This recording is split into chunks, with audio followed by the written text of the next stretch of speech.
Hello, my name is D.T. Baker, and I have the privilege of being with you to introduce a concerto by Antonio Vivaldi we know as the Autumn Concerto. Now, the Four Seasons, taken all together, is a set of 4 concertos, but they are also part of a larger set of 12 concertos Vivaldi published in 1725. In a time before recordings and radio broadcasts, which are old-fashioned ways of saying Spotify, kids, publishing sheet music was pretty much the only way composers could make money from their work.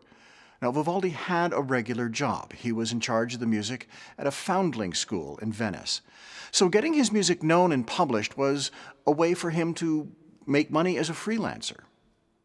Now, the last time we were here, I had the opportunity to talk to you about Summer, the second of the 4 seasons, which make up one of the most famous of all Baroque compositions.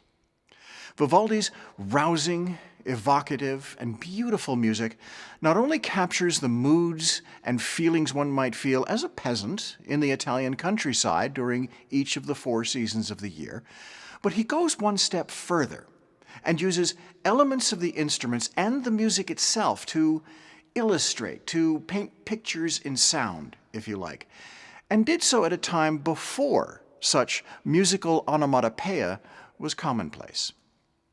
One of the most fascinating aspects of the 4 seasons is the poetry that goes along with it.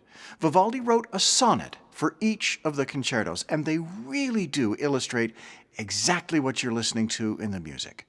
But not only that, they reveal a way of life at the time Vivaldi was alive.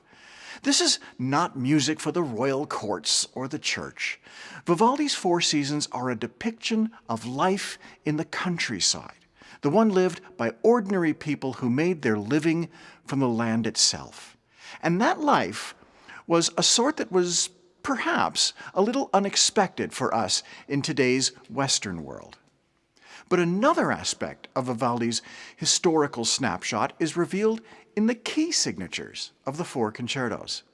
Now, in our modern world, we might expect that Summer, for example, would be in a major key, upbeat and happy.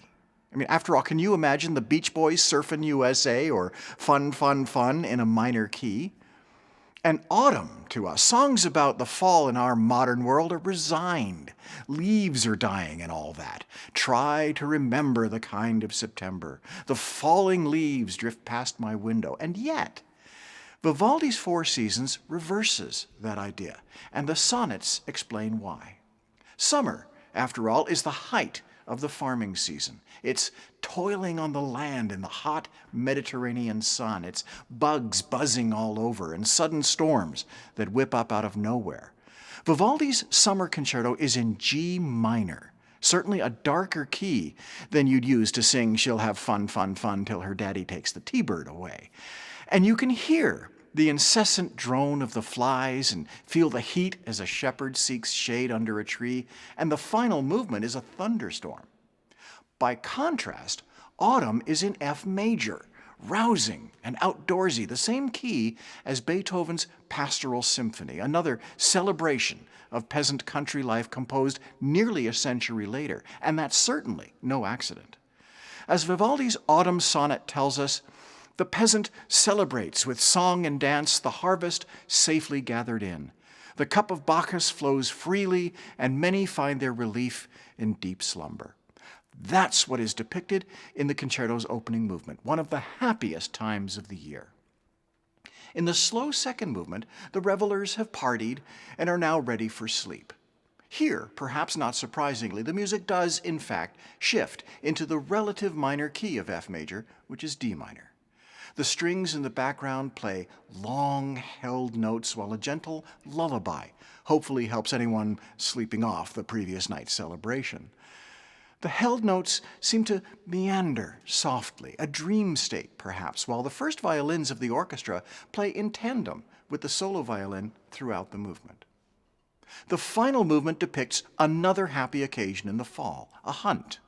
The music suits the canter of the horses. It's in a syncopated 3/8 time signature, which gives it the sense of trotting along on horseback, while the solo violin's calls are meant to evoke the huntsman's horn.